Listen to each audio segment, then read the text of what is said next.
Tonight's news is dominated by the volatile situation in Russia. Earlier today, President Putin was facing the biggest threat to his authority since coming to power over 20 years ago. But then, this evening, there was a sudden change, and the crisis seemed to be over. It's all down to this man, Yevgeny Prigozhin, who leads a group of mercenary soldiers who've been fighting in Ukraine. They're known as the Wagner Group. He's been very critical of the Putin approach to the war. He called on Russian troops to rebel against their leaders, and he said that his men were marching on Moscow. But then at 6:30 this evening, Prigozhin issued a statement saying that he'd agreed to stop the movement of his troops, to de-escalate the situation and, in his words, to avoid bloodshed.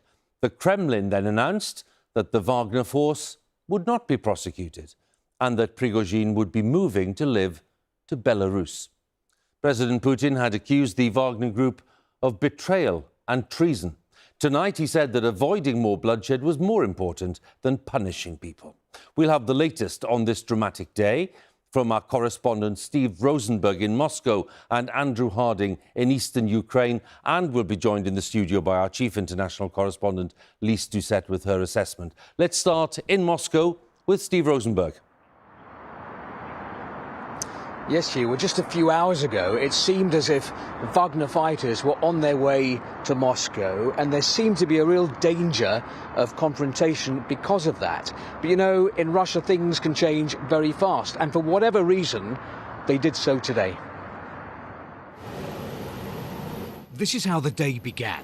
In the Russian city of Rostov, armed men and armour on the streets, and tanks outside key buildings.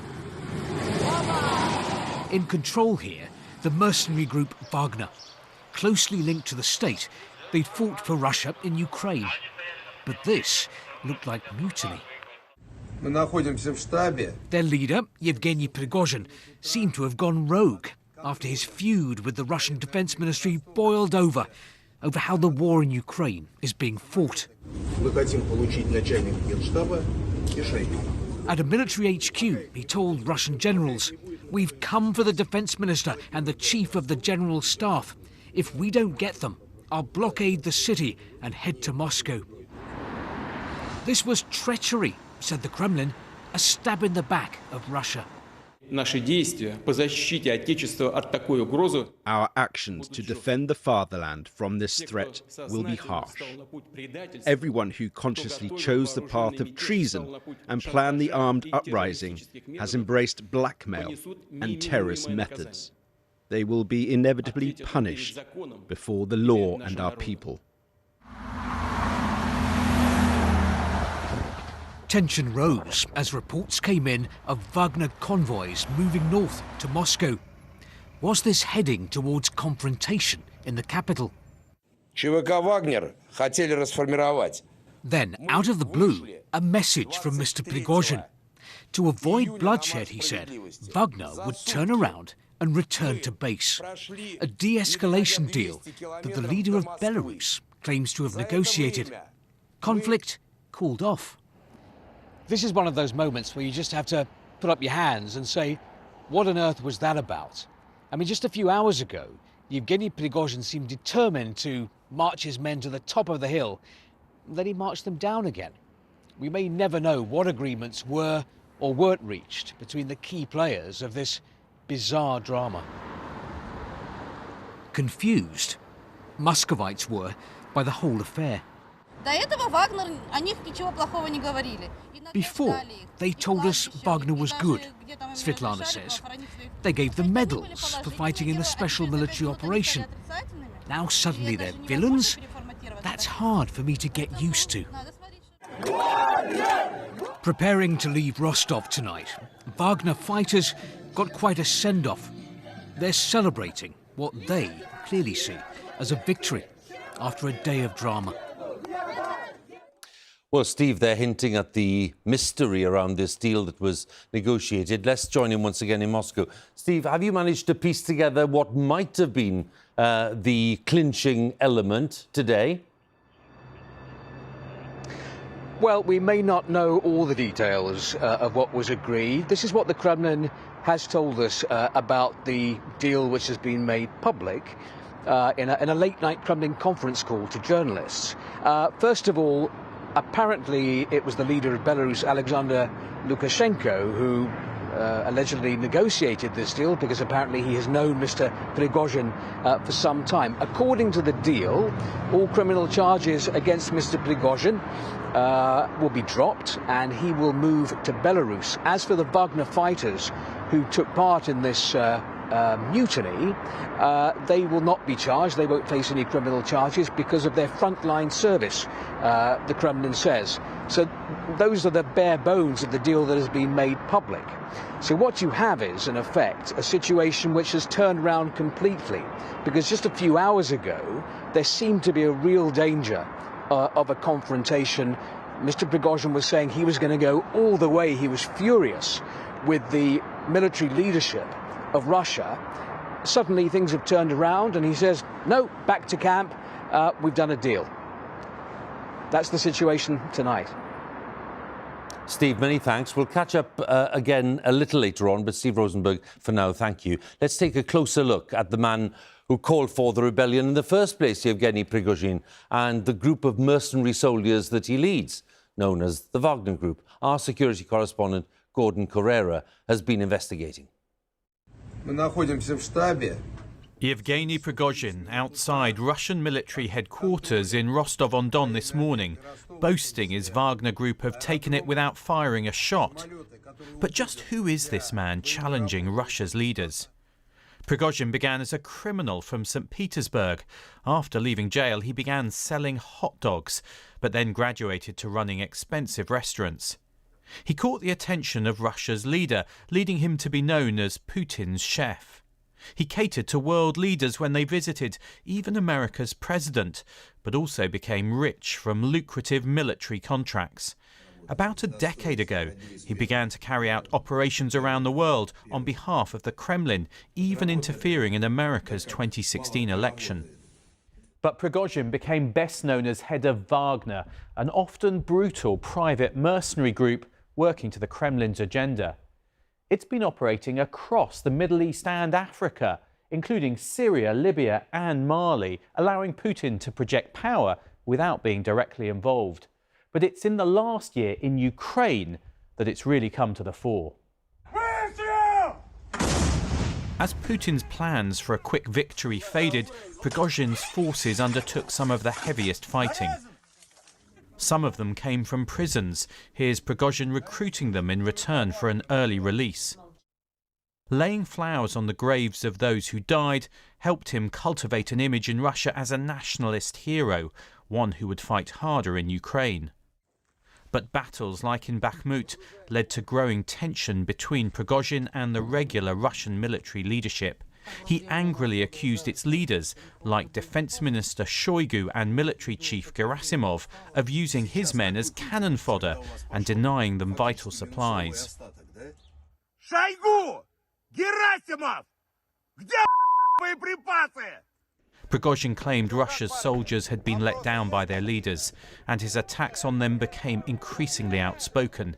It was clear one side or other would have to move, bringing what had been a simmering crisis to the boil. So where does all of this leave the Wagner Group? Gordon is with me. Is it the end for them? Well, it certainly looks like it. I mean, the situation, the tension between Wagner and the Russian military leadership was becoming unsustainable in recent days. You could sense the anger growing on both sides. One of the sides was going to move in some way, especially because there were plans already to put Wagner under control of the regular Russian military soon. So Prigozhin made his move. It would always have been extraordinary and quite unlikely that he could have marched all the way into Moscow. But it would also have been very difficult for Vladimir Putin to unleash his forces on a group, the Wagner Group, which until recently he'd lauded as heroes for their fight in Ukraine. So Prigozhin survives, but in exile. His troops in Wagner aren't prosecuted and they don't get killed. That's all if the deal holds. What does it mean for Wagner? Well, I think it is over as it was as a group. But also for Vladimir Putin, this is also damaging because he's lost a group which had been able to conduct some fighting for him in Ukraine and it's damaged his own credibility, his ability to project strength at home. So in a sense, neither side wins. Gordon, many thanks again. Gordon Correro there, our security correspondent. Well, in London, the government has held a meeting of its emergency cabinet committee, known as COBRA, to discuss the impact of those events in Russia today. The Prime Minister had this to say a little earlier. It's an evolving situation, and I think the right thing at this juncture is for us to make sure that we're on top of it, that we're in touch with our allies, which we are, and I'll be speaking to them later today, and that we call on all parties to exercise responsibility and to protect civilian lives. I think that's the most important thing for us in the UK to be doing at this juncture. Rishi Sunak, the Prime Minister, speaking a little earlier. All of these events have to be seen against the backdrop of the latest fighting between Russian and Ukrainian forces. The forces of President Zelensky of Ukraine, well, they've been pushing to recapture some of the territory invaded by Russia, including settlements in the eastern Donetsk region, the southern region of Zaporizhia. But progress, it has to be said, has been rather slow. Fighting is also continuing around the eastern city of Bakhmut. We've talked a lot about that in recent weeks. Most of that is still under Russian control after prolonged fighting, and that is where the Wagner Group have suffered heavy losses. President Zelensky said today that, in his view, all the latest turmoil in Russia simply showed the weakness of President Putin.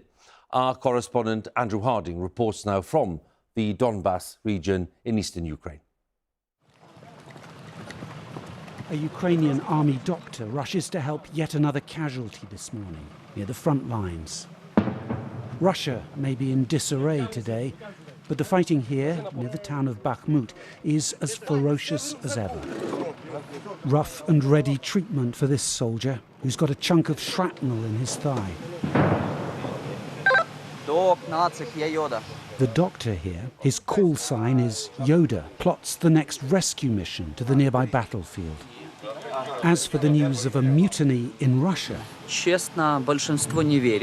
with weary eyes, Yoda says most of us don't really believe it. Or maybe it's a performance, something to try to distract us. What matters is that we fight on. They're just heading off now to the front line to pick up some more wounded. The fighting seems to be getting much more intense around Bakhmut, and the word from the Ukrainians is that they are advancing now steadily, meter by meter. So are Ukrainian troops already taking advantage of the chaos in Russia's military? That must surely be the plan. There is certainly a big opportunity to seize here, with Ukraine's counter-offensive already poised to move up several gears. That's Ukrainian jets flying overhead. There was 2 Ukrainian jets flying very low overhead. We're having to stay under the trees here because the medics here are telling us that Russian drones are constantly patrolling every day looking for them. Люди устали, очень устали.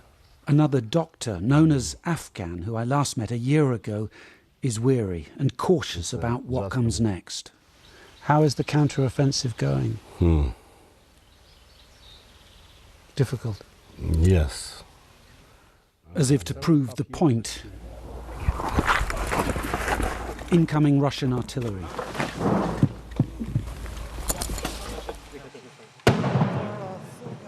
Then another casualty arrives from the front.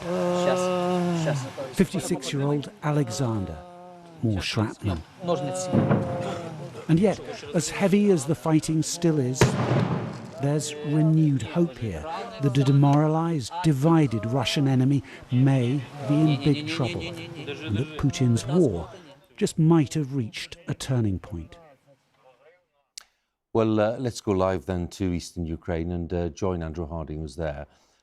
Andrew, what's your reading of the potential impact of these events now on the fighting there in the next few weeks?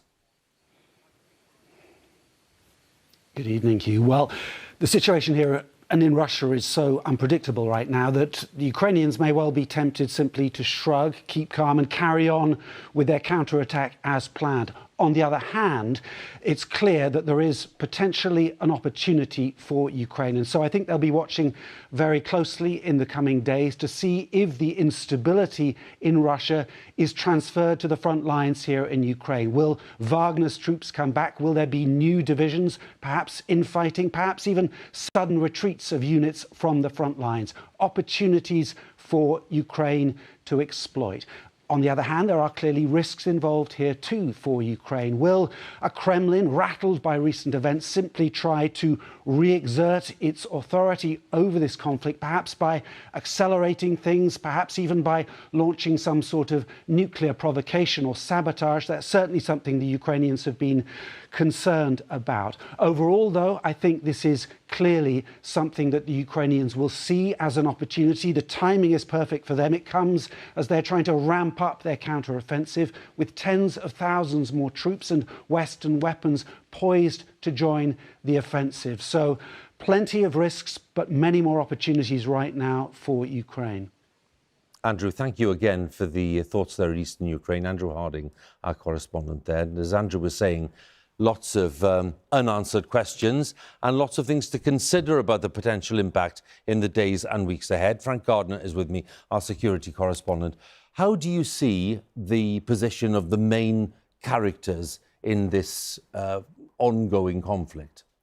Right, well, you could sum it up in a nutshell by saying Wagner neutered, Prigozhin exiled, Putin weakened. But it's a bit more nuanced than that, because the success of the Wagner group was largely down to the fact that they operated outside the Russian mainstream army infrastructure, which was weighed down with bureaucracy, with corruption and poor leadership. This is why they were so effective. But they've now been brought to heel. They are going to be under the command of the Russian Ministry of Defense. Prigozhin is off to Belarus. How long he will survive there as a free man is open to debate. President Putin is not left looking very strong from this. Or, you know, there are some people who say, oh, well, this is all a big ruse, the whole thing was but it doesn't make him look good. The thing that doesn't change is the strength of Russian defenses in southern Ukraine. And that's what Ukraine has got to try and break through. None of this changes the fact that Russia has got a triple layer of defenses, of minefields, barbed wire, interlocking fields of fire, trenches, command post bunkers, all of which is covered by artillery that will rain down rounds on the advancing Ukrainian troops. That's what they've still got to tackle if this war is going to end. That hasn't changed. Thank you very much. Frank Gardner with his assessment there, our security correspondent.